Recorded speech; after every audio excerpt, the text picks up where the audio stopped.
Our guest today is Chancellor Lee Roberts, and he has already endeared himself incredibly to us we just basically went through a whole Remember Those Guys on the 1980 Bluebonnet Bowl, Tar Heels against Texas, and Chancellor brought the program from that game with him, just happened to have it. So, I mean, Chancellor, I think we're basically done. Thanks for coming by. Well, it's remarkable. You know, Coach Belichick found a bunch of these old programs just piled up in the football building. Wow. And I was over in his office looking at them and said, I'd love to see more of these. And he sent over a stack, including this one from the 1980 Bluebonnet Bowl. This is the team that beat Texas in the Astrodome in Houston, and I think only lost one other game that year to Oklahoma. Well, we're right here on the cusp of football season. I do want to talk about athletics in a second. But also school has started. I have to, I mean, not that you're ever having days where you're just kicking back and relaxed, but I have to imagine this is a very busy time for you. When the kids are back, when school is starting up again, kind of what's going on in your life right now? What are some of the main focuses for you? Hard to think of a more exciting time on campus than what we have going on right now.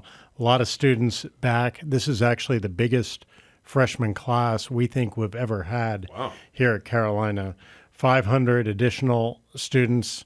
They're from 98 counties across North Carolina, 49 states, 80 countries. Wow. It's pretty exciting.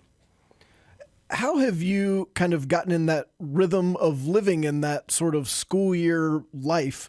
Because that's not where you spent your entire life prior to this, but it does kind of, life just starts over again in August. Has that been a challenge for you?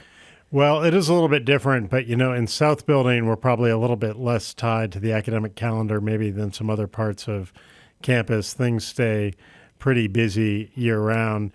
That said, it's exceptionally busy right now. Everyone's obviously really excited for the game on September 1st, but excited for all of our fall sports.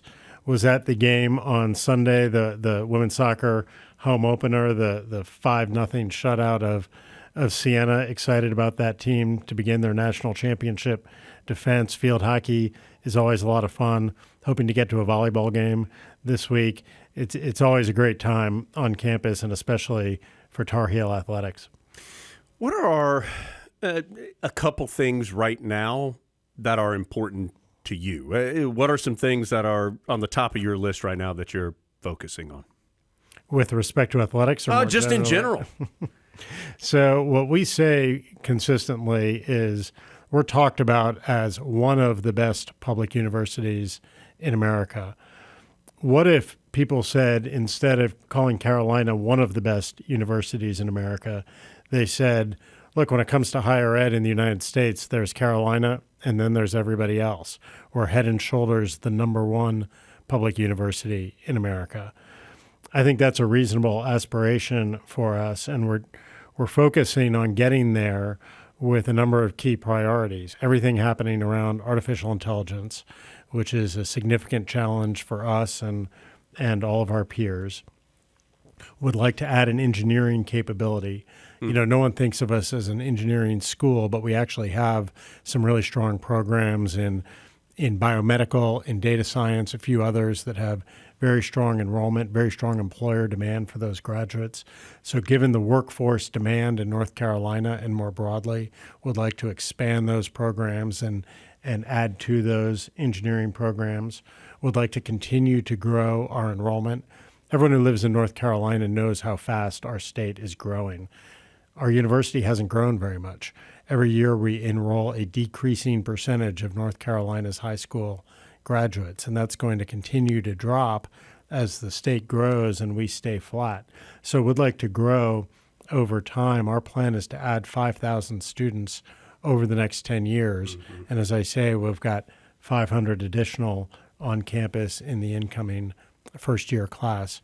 We also have a lot of work to do with the master plan for the campus, including everything happening out at Carolina North, a lot of buildings that need some attention. We just reopened Avery Dormitory here The renovation went extremely well. Bingham, which is a classroom building, just reopened on Tuesday, right on time, right on budget. Doesn't always happen. But those are the kind of things we need to stay focused on. I did want to ask you about Carolina North. That seems to be something that you have been interested in the growth out there. Do you have a long-term vision for that area? And if so, is that something you'd be comfortable sharing with us? I think we have a responsibility as stewards of the taxpayers' resources to use that incredible asset for the benefit of the state. It's about the same size as our existing campus, about 800 acres. It's right there on MLK, just below the intersection with Interstate 40, as you all know.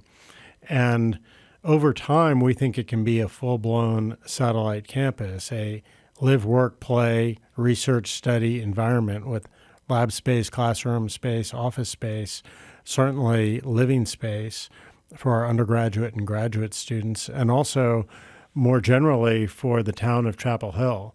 Folks who live in Chapel Hill know that affordable housing is a significant challenge. That's a challenge for us as an employer. A lot of the folks moving to Chapel Hill are coming because somebody in their household is working for the university, and it's going to be hard to find a comprehensive solution to affordable housing in Chapel Hill without using the Carolina North location. And of course, there's been a lot of talk about putting athletic facilities there, and I think it's a natural place to consider when having that conversation. You're talking about multiple things that would be like linchpin things in any chancellor's tenure. As you've tried to balance all these things and you're doing multiple of them at the same time, what have you learned about is the right way to approach those things in a university environment that maybe you might not have thought about 24 months ago that has kind of shaped your last couple? Well, we haven't even gotten to athletics yet. Right? Yeah, that's right. We're just talking university stuff. Look, it's an environment that thrives on consensus. This is a university community, meaning there will always be a wide range of views about any topic. That's as it should be. And there's never going to be a unanimous view about anything, really. But I think the way you move forward is by building as much consensus as you possibly can. That takes more time than you might be used to when it comes to making decisions in a different context. But the flip side is that you have a much more durable solution when you get through that process of speaking to as many folks as possible and doing your best to get as much buy-in around our very diverse community as you can. Well, let's talk a little athletics. Yeah. This is as volatile a time in college athletics as there has been. What can Carolina do to be ready for this volatile time and to be prepared for the future? Obviously, an uncertain time in college athletics. I don't think anyone has really seen anything like it. And the challenge for us is that we can't keep doing things the same way that we've done historically. We have a phenomenal history and tradition in Tar Heel athletics, really unparalleled, I think, if you look across the country. And we're also competing at a higher level in more sports than really anybody else. When I talk about wanting to be number one nationally, head and shoulders the best, in athletics, in a lot of ways, we're already there. You have to look far and wide to find another athletics program that is fielding as many sports as successfully as we are. There's not a lot of places where winning multiple national championships in one academic year is considered normal, almost routine. So how do we stay tied to our best traditions while reacting effectively to these phenomenal changes that we see across the college athletics landscape? We have to continue to invest. We have to continue to raise our game, but we're starting from a position of remarkable strength. Carolina athletics obviously gets talked about a lot and seems to be sort of this focal point of the college sports discussion now. What doesn't get talked about enough with Carolina athletics? What do you wish people were talking about more? Well, I think we always wish people would give us more credit for the depth of our athletics program. When when we have the opportunity to win our 4th national championship in women's lacrosse, our 23rd national championship in women's soccer, with a first-time interim head coach, it almost becomes run-of-the-mill here in Chapel Hill. Most university athletic programs would give anything to have that kind of success, and it's become second nature here, and that's a good thing. But we shouldn't take it for granted. It's the result of our incredible coaching staff, remarkably hard work by all of our student athletes. That kind of continued success at the highest level doesn't come without an immense amount of hard work. How do you keep that viable in an era when so much focus is on the financial reward, and the things you just mentioned don't have some of the financial rewards that other sports do? Part of why we're investing so heavily in our football program. Football in the historic model has been able to support the cost of running most of these other sports. As the cost of running a football program has gone up with revenue share and other obligations, football can continue to support itself, but it's harder for football to support all of these other programs. And that's why we've been so focused on driving revenue, on finding new sponsorship and marketing opportunities. We've taken significant steps in that regard, bringing in Rick Bearcat as Chief Revenue Officer, Steve Newmark as the Deputy Associate Athletic Director, successor to Bubba Cunningham. Both of those guys have spent their careers driving revenue, maximizing revenue opportunities, and we and all of our peers are going to have to continue to be as aggressive and as creative as we possibly can on that front. I want to talk football in just a second, but you mentioned Steve. I got a chance to speak with him for the first time a couple of days ago. He's someone that you have known previously. Mm-hmm. What should Tar Heel fans know about Steve Newmark, and why was he somebody who, when you were thinking and Carolina was thinking about this transition plan, why he was someone who came to mind? Well, you're right. He's someone I've known for a while, and he's already hit the ground running. He just started a few days ago, but really unbeatable expertise in sponsorships and marketing and in media rights deals. Coming from running the Roush Fenway team in NASCAR, nobody has to be more aggressive about sponsorships and marketing than a NASCAR team. But he also ran that team on behalf of an ownership group that also owns the Pittsburgh Penguins, the Boston Red Sox, the Liverpool Football Club. So pretty broad-based sports management expertise across the board. On top of it, though, Jones, he grew up here in Chapel Hill and is a lifelong Tar Heel fan. So it's a pretty great combination. Carolina, it's hard to believe. We're like 10 days away from the Tar Heels kicking off. Can you take us maybe a little bit through Bill Belichick and why Coach Belichick ended up being the right choice for Carolina football, and what this experiment has been like? Understanding we haven't kicked the ball off yet, but what this experiment has been like in your relationship with Coach? Well, I'd say in a lot of ways the experiment, and I think that's the right word, has already been successful. If you just look at the excitement around Tar Heel football, I think you have to go back to the 1980 season. That Bluebonnet Bowl. And the Bluebonnet Bowl to match the level of enthusiasm that we see around Tar Heel football. The statistics about season ticket sales. We increased the prices by 25% and still sold them out earlier than we think we ever have. We also sold out all the single game tickets to Tar Heel football. It's been a long time since we did that before we played the first game. So Coach Belichick's arrival here, I think, has been tremendously successful so far. He's worked really hard to integrate himself into the life of the campus, the life of the Chapel Hill community. And I was with him yesterday at practice. I know he's excited about the season, and I think after all of the anticipation, ready to get out and actually play some football. You mentioned him just kind of going through some old programs. Has that element, just his appreciation of the history of Carolina, has that taken you by surprise at all?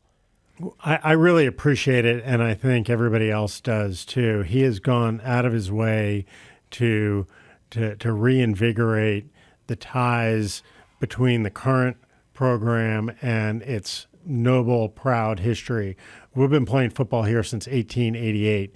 We've been playing on that field in Kenan Stadium for 98 years.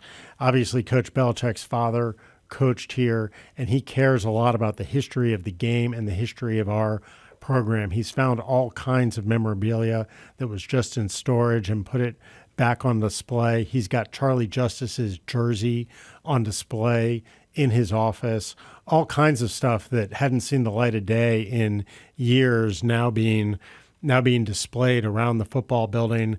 There are mannequins right when you walk in, one with the Lawrence Taylor uniform and one with the Julius Peppers uniform, the historically accurate uniforms and helmets. Just a great thing, I think, for the alumni when they come back, whether they played football here or not, to see that direct lineage back to the terrific history of Tar Heel football. You mentioned when we were talking about Carolina North, the potential for athletic venues and the discussion there. Obviously, as everyone knows, there has been a discussion about the future of where Carolina basketball is going to play. When you try to take all those, you said it's hard to find consensus. When you try to take all those different opinions in consideration, what are the things that are important in your mind when that decision does ultimately get made?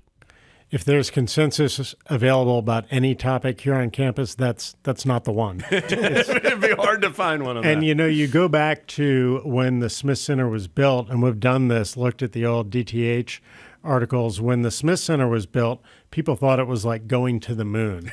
Where we're sitting right now is next door to the Smith Center, and you can imagine what it looked like in the early 1980s, surrounded by parking lots. The South Campus here hadn't really been built, leaving Carmichael right there in the heart of campus. But now it's hard to believe we've played in the Smith Center almost twice as long as we played in Carmichael. I still meet alums regularly who remember the move into Carmichael from the tin can.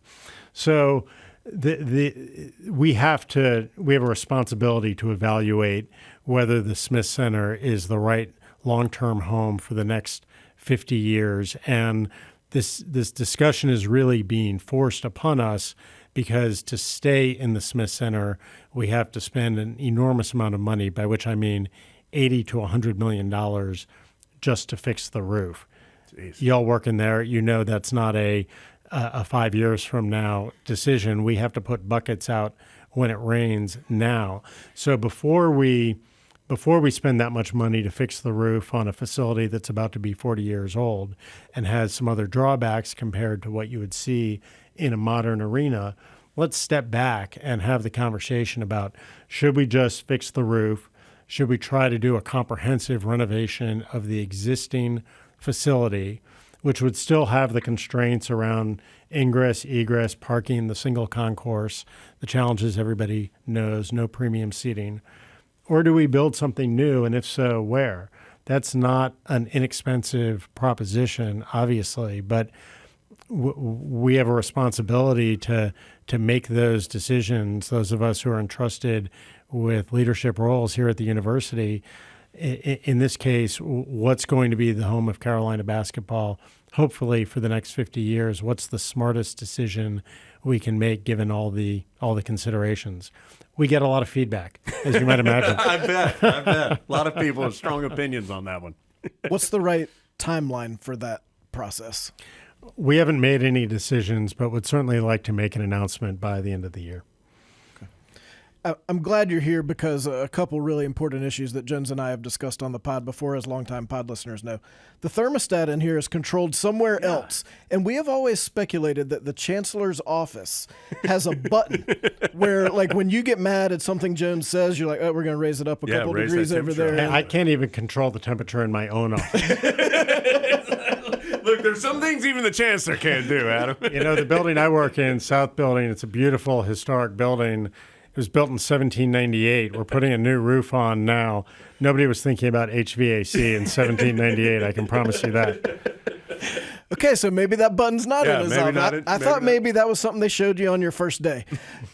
Anytime you start a new job or any phase of life, there's that initial period where you're a little nervous and everything feels kind of weird.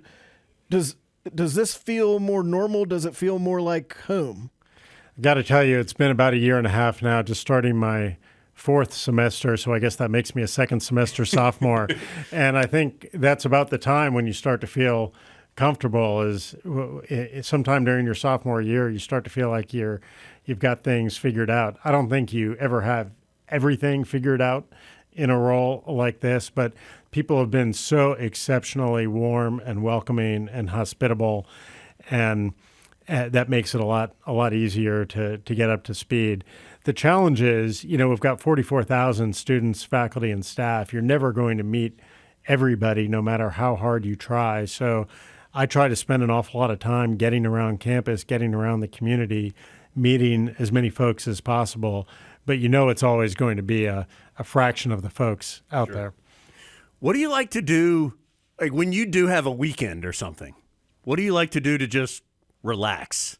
Or is that just not capable at this moment in time in your career? I spend my time watching Tar Heel sports and listening to podcasts. There we go. That sounds perfect. What more could you need, honestly? Sounds like a perfect life. Did you ride your bike across the state of North Carolina? I did. It was a little while ago now. It was in 2012, but me and two other guys rode our bike 500 miles in 4 days across the state from Murphy to Beaufort.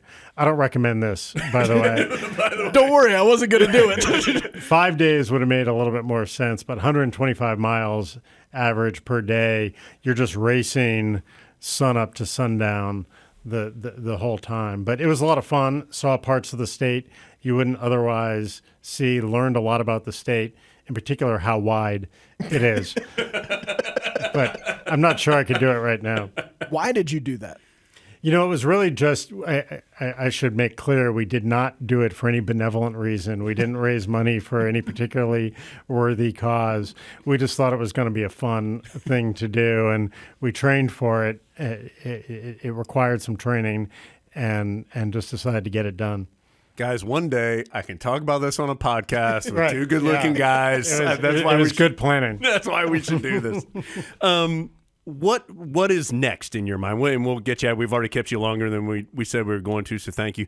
What is next for you? What do you think is important? What are some of the things that you're looking at as far as the next steps that are important to you? Look, I think the responsibility that I have, and that everyone who's honored to help lead this university has, is what do we do about this era of very rapid change? Certainly in athletics, but really more broadly, all the changes coming out of Washington, the challenges presented by artificial intelligence, which are, I think, going to fundamentally reshape higher education. How do we make sure that this university, which is not only the crown jewel of North Carolina, but one of the most important public institutions in America, starting our 232nd academic year, how do we make sure that we continue to lead? How do we adapt sufficiently so that we maintain our historic leadership position while remaining tied to the remarkable history and tradition that makes this place great?